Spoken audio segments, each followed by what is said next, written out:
Accra Regional Minister Henry Quartey has justified the decision to ban motorized tricycles from using the motorway and other highways in Accra. It follows criticisms by the minority the decision by the minister was unconstitutional. Ranking member on the Roads and Transport Committee, Kwame Aboboya Gavin, insists there are no laws that legitimize the minister's action, but Henry Quartey, in an interview on CCTV, maintains the assemblies collectively passed the Operation Clean Your Frontage bylaw, which empowers him to implement the campaign. We're tasked to pass a bylaw which we call Operation Clean Your Frontage.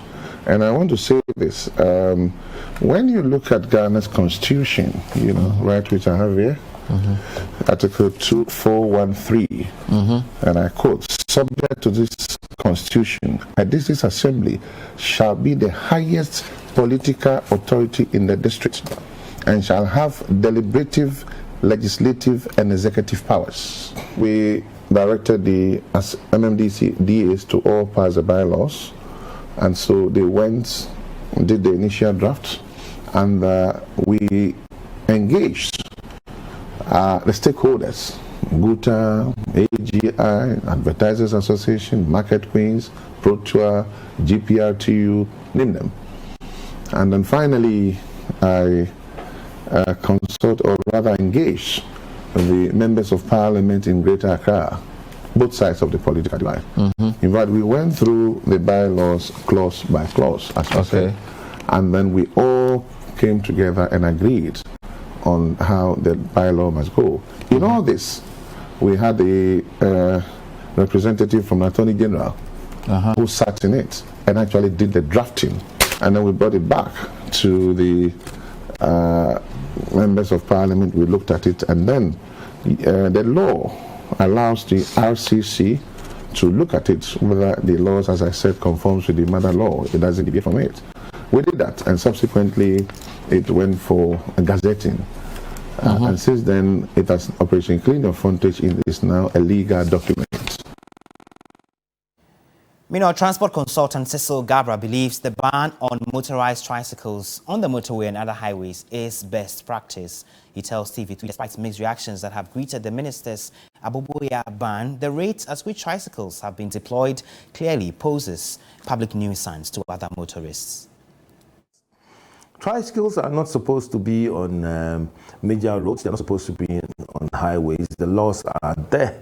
And it looks like, we have the best LI in terms of the Road Traffic Act, but we are not using it. You are driving, let's say, on the Maswa Mahama Road, the highway, and then I look at the highway, we don't have any shoulders, right? The tricycle will be in front of you, driving at a speed of 50 kilometers per hour. And then that road, honestly, although the traffic law says that you must not drive more than 50 kilometers per hour, everybody drives around 80 kilometers per hour on that road, and you find a tricycle in front of you. When you see the tricycle in front of you in the outer lane, you cannot do anything than to take your time. You cannot overtake. And that alone causes a lot of accident. And that is also rush hour. The tricycles must be used in communities. If they are carrying garbage, we should have a garbage center in the community. Let's say where I operate, we should have one center for them to dump their rubbish so that the bigger truck will come for it. But we cannot have the tricycle riding all the way to a garbage center using the motorway, and that's also one fact. The motorway is a big issue. Joining us for a conversation around the legality of this exercise is Justice Abdullahi, a private legal practitioner. Thank you for joining me, Justice Abdullahi. So the minister quotes Article 2413 of the Constitution, also the Local Government Act 2016, Act 936, which empowers him to carry out this particular campaign. From where you sit as a legal person watching all of this space, has the minister done any wrong in this direction?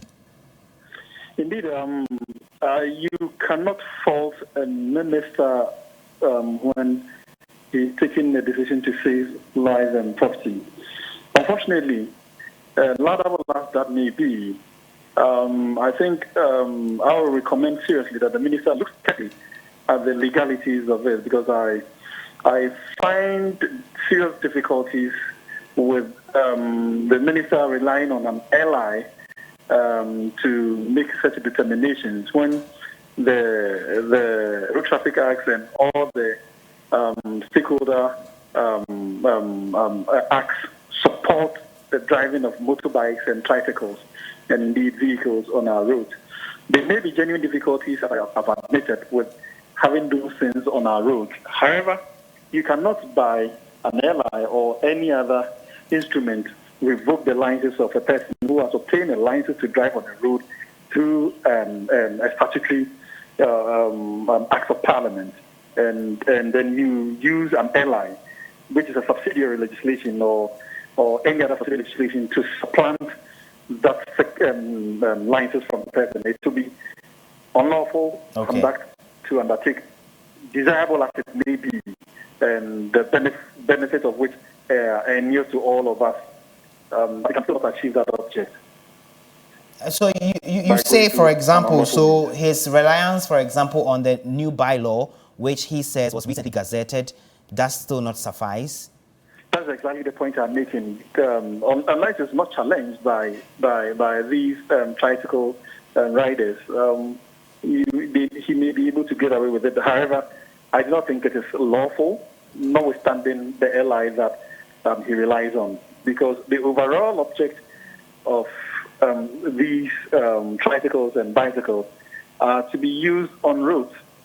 And unless the law determines a particular road that it is used on, the relying on the subsidiary legislation cannot take away the benefits that a person enjoys from a statute. You cannot rely on it. It's not done. You can't do that. It's not possible. Okay. So what must the minister do then if he has to properly streamline this particular activity? So if he intends to rely on the ally, then he should ensure that there are proper amendments done on the substantive legislation. Okay. That is the best way he can achieve the laudable objective that he seeks to achieve. Okay. Thank you very much, private legal practitioner Justice Abdullahi there speaking to us on this subject.